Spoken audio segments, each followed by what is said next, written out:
Hello, Professor. My name is Jacqueline Duran, and I'll be introducing our group. Our group is the Philadelphia Police Department. Our group members are Ricardo Bulgarian, myself, Jacqueline Duran, Christina Bradley Finkler, and Jonathan Serrata. I'll be starting the slideshow with recruiting and retention challenges for the Philadelphia Police Department. So, one of the biggest challenges of recruiting was during the pandemic. They had stopped their recruitment practices because of COVID, and so that really slowed down their process. Another challenge is that the city of Philadelphia has a 1 year residency requirement. So, what that means is if you want to be a police officer in the city of Philadelphia or a corrections officer, you must live there. However, there is an update. So now they have waived that 1 year residency. And so now you can apply to work for the police department and you don't have to live in the city for a year.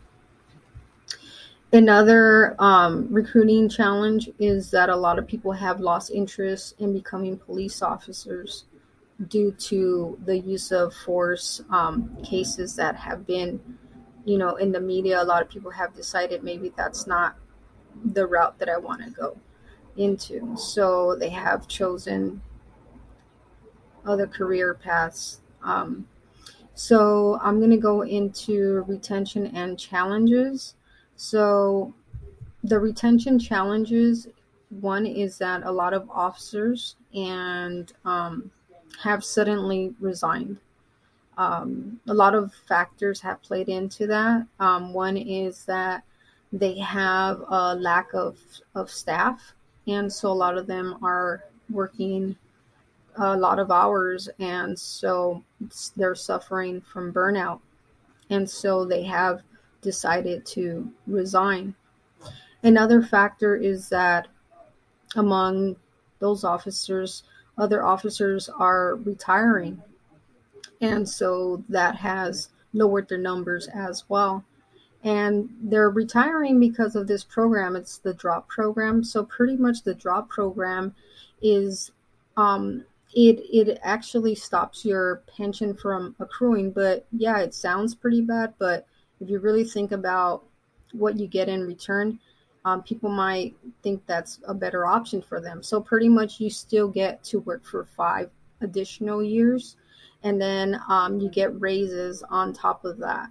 And then on top of that, you get a monthly check that gets put into your drop account. And so you're getting an extra check. So pretty much you're still working and you're getting your pension. So I mean, I guess that's a good benefit. So I'll be moving on to the budget. So the budget for 2022, the fiscal year, is 729 million. 155 million will be spent on programs to prevent gun violence. They have a high case of gun violence in Philadelphia, and according to my research, they are on track to set homicide and shooting records for 2022. So that's the reason why they're spending money trying to figure out how to prevent gun violence. Another thing is on their authorized payroll, there's 6,380 officers. Currently, there's 5,910 officers. And for whatever reason, in my research, I couldn't find why there's 900 officers unavailable to work. It just says 900 officers unavailable to work. And so immediately they need to fill 400 vacancies. So that's that part. And they also have consent decrees. So one is the Bailey versus Philadelphia. This took place in 2010. It's a federal civil rights complaint charging officers that they stopped and frisked pedestrians without having a reasonable suspicion. And so what they agreed upon is that they're going to uh, have reasonable suspicion to conduct frisk only. And then also on top of that, it's not on this slide, must be on the other slide that is not included with this one. They also agreed to provide data for their stop and frisk, and so that's what they agreed upon. And then there's a second consent decree, um, and so this one was the United States versus the city of Philadelphia, and this was in 2012. And so they ruled that they engaged in discriminatory practices for deaf and hard of hearing people, and they didn't have equal access to program services and activities. And so, as of 2022, they agreed that effective immediately, they need to have one officer design to responsibilities under ADA, and then also they need to provide an ADA coordinator, law enforcement officer, and this agreement will remain in effect for 3 years. And lastly, the Philadelphia demographics. So there's a Black or African American 41%, white 39%, Asian 7%, other races 7%, two or more races 4%, and it's not in this slide for whatever reason. Hispanics make up 15% of the demographics, and those are that's my response to my questions.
Good afternoon. My name is Jonathan Serrata, and my slides were the key stakeholders.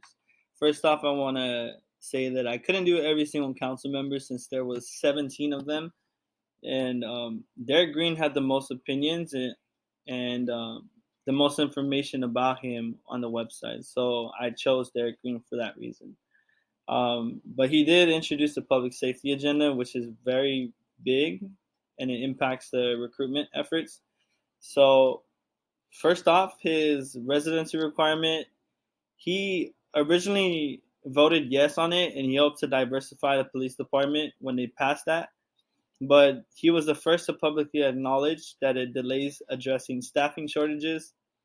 He represents the majority of the city council that wanted to truly help, but is starting to see how it is impacting the recruitment efforts for the Philadelphia Police Department. He does want the residency requirement to continue, but he introduced some ways to get around that in the public safety agenda, which I'll go over. Um, he does note that the biggest major recruitment challenge is the starting salaries, which are below the national average. He doesn't think that the residency requirement is necessarily keeping recruits back. He thinks it's the starting salaries that's the most right now. Um, it is 67,000 for the national average and 58,000 for your first year in Philadelphia Police Department. That's what you can expect to be making, which is $58,000. That's almost a $10,000 difference. And especially if you have kids and a wife, it's pretty hard to get by with just that. He did introduce the public safety agenda in April 2022, which was recent. This included creating a program of signing bonuses to help attract more cadets and allowing them 1 year to officially live in Philadelphia. That means that He wants the residency requirement to continue, but he doesn't want it to delay the recruitment efforts. So he wants the cadets to come in from other cities, from out of town, but he wants them to eventually be a resident of Philadelphia. John McNesby is the union president. He never supported the residency requirement. In fact, he called it very silly. He says that we must do everything and anything to recruit the best, whether they live in or outside of Philadelphia. He does note that we need to make policing a desirable job because right now, no one wants to be an officer. It's not a desirable profession anymore since the reforms, the funding, and national protests against police departments. Um, he does note that police officers don't get paid enough for all the um, national attention that they get. He does note that at one of the recent recruitments, which was in March, 600 promised to attend, 200 showed up, and only 26 moved to the physical assessment. That makes it very hard for you to have almost 300 recruits that you have to meet by this year. And then people are also quitting too. So it's really hard when you have people quitting and people that are ineligible to make it. The next one is Jim Kenney, which is the mayor.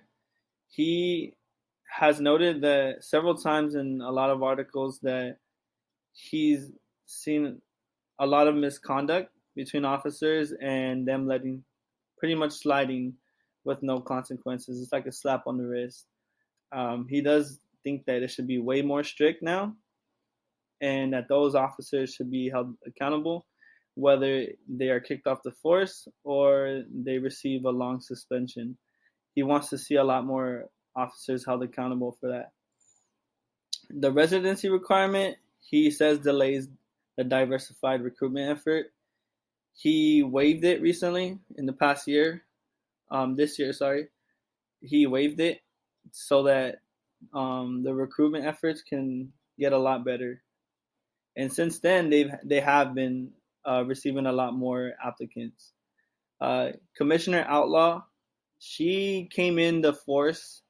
Well, she came in the Philadelphia Police Department when the prior commissioner was accused of sexual misconduct with other female officers. Um, so she had a lot to deal with, but she did agree that um, the recruitment process faces a lot of barriers. That's the number one thing that she says she's focused on, the recruitment. There's so much that she can do though, because she's only the chief commissioner. A lot of it relies on the city council, which she tries to um, persuade them for some of the requirements and policies that she pushes all the time. She does say that the recruits face barriers like age, residency requirements, credit check, debt. Um, I must note that in the state of Pennsylvania, for you to work in public service, you have to have a credit check and a debt check. So she notes that it's unfair for you to miss out on an opportunity to be a police in Philadelphia because you had bad credit or you still do. Even that, she says that this shouldn't be a crucial factor, but it is a factor when recruits are being processed. She desires changing these requirements for recruitment the most, but a lot of requirements she says they should remain since some people aren't meant to be police officers. And for these examples, she means misdemeanors and felonies. Those are the most important that should be set as a standard. And yeah.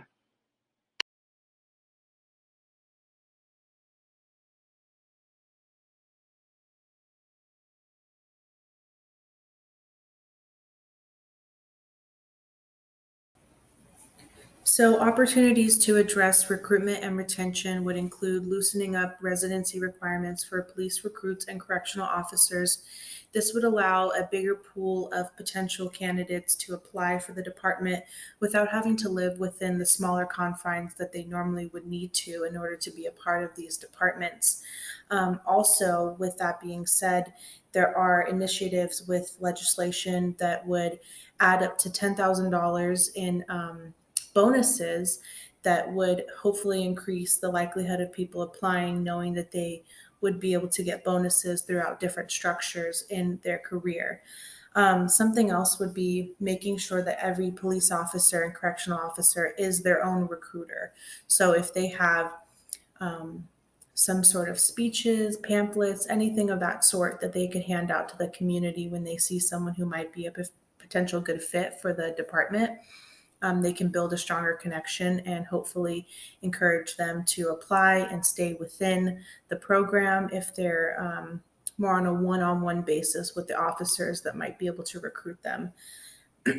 Also, keeping an open line of communication with recruits, checking in on them during their application process, during their testing, ensuring that they know that they are valued, they are needed, and that they're not going to just be tossed out. And if there are any concerns within their hiring process, that they have that open line of communication to ask questions and to get guidance wherever that may need.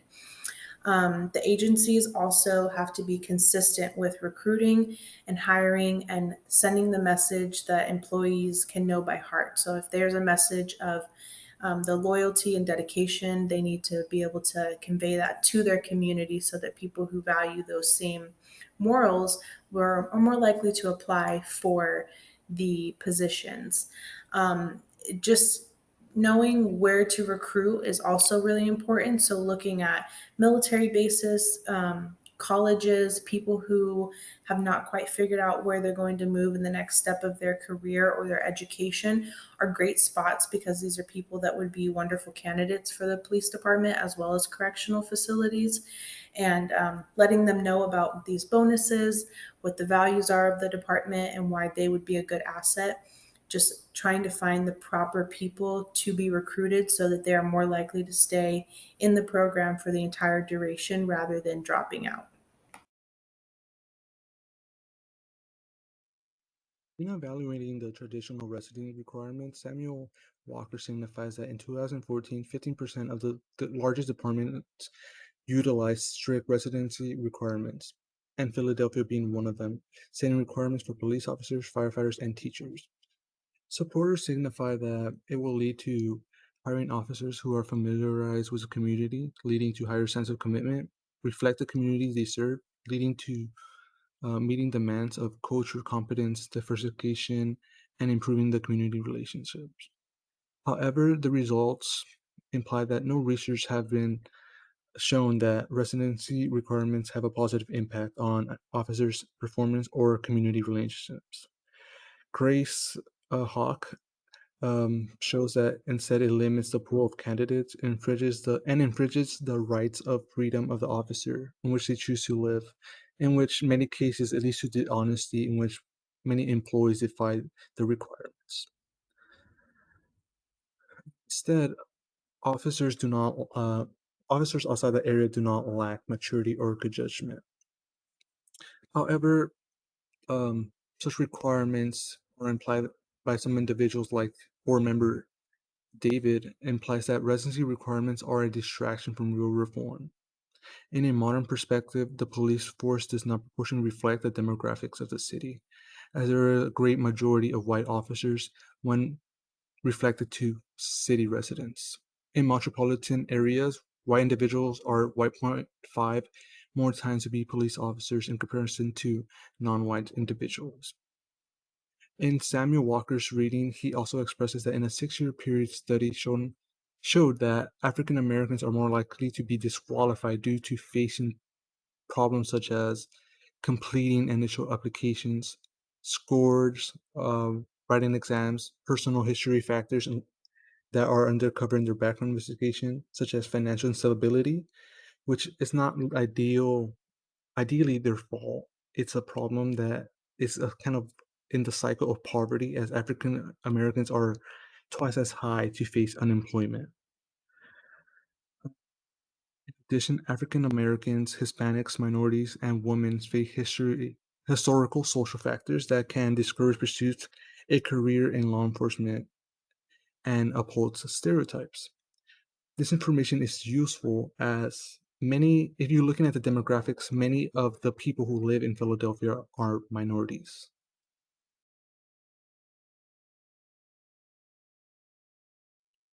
Police recruitment is impacted by competing departments and agencies of all levels, using signing bonuses, salaries, benefits, incentives, and environment locations. The recruiting process is the responsibility of the police department. Some best strategies that could be utilized is such as guiding candidates with the process, such as providing consistency in walking the participants in the application and the police academy acceptance process.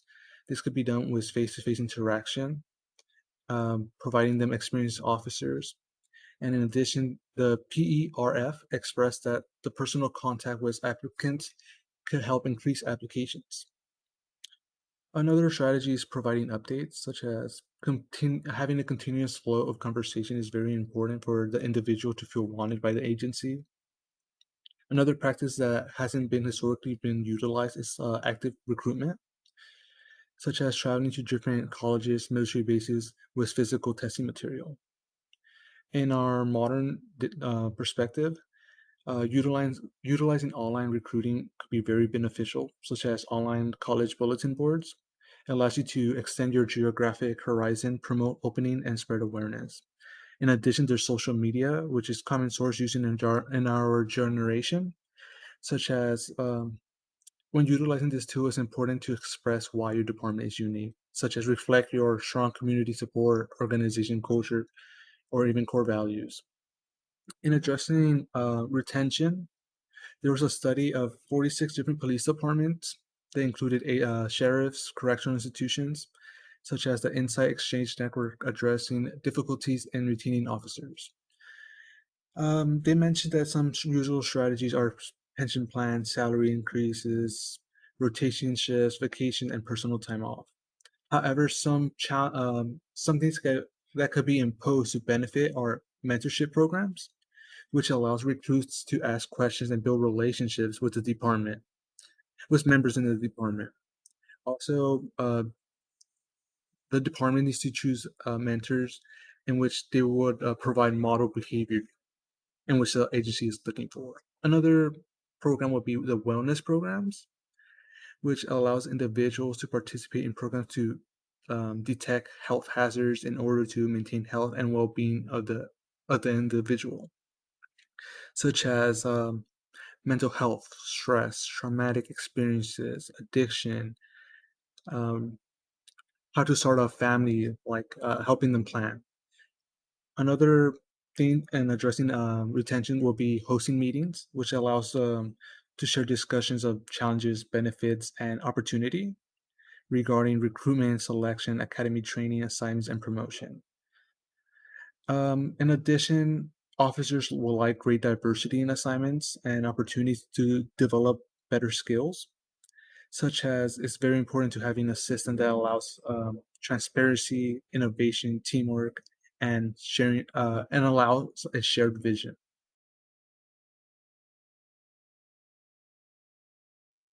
In addition, it's very important to innovate outdated and unreasonable recruitment standards, such as impose structural reform, moving away from the traditional military-style crime-fighting culture. In response, you could adopt flexible standards that balances and views individuals' previous problems that would previously eliminate the candidate. Today's society calls for police departments to innovate to social changes as officers need new kind of skills and commitment, need to respond to service-related calls with a growing range of social problems that include mental health crisis, addiction, homelessness, requiring a greater commitment to community service. And furthermore, reason for police departments failing in hiring good officers is due to not providing adequate training, supervision, evaluation, career opportunity, and failure to promote good performing officers. As expressed by Samuel Walker, the only factor that correlates to good on-the-job performance is recruits' training score. In addition, the best predictor on how well a police officer may perform is evaluating his probation period judgment, such as factors of maturity, self-control, and how well they perform in high-stress situations. Furthermore, background characteristics and demographics are not appropriate predictors if the individual will be a good officer. Candidates of different demographics actually show similarity on why they want to work as police officers, such as the nature of the police work and material benefits of the job. At the end of the day, the police department are accountable for the conduct, morale, and ability to retain qualified officers. Police department must improve their culture, retain a positive reputation and relationship with the community, and value their officers' well-being, as imposed by Greg Fries. In response, there would need to be an emphasis of communication skills, critical thinking, and problem solving. Through efforts of training, positive subculture, community support, and organization adaptation to officers, they can learn integrity, interests in people, interpersonal sensitivity, and building trust with the community.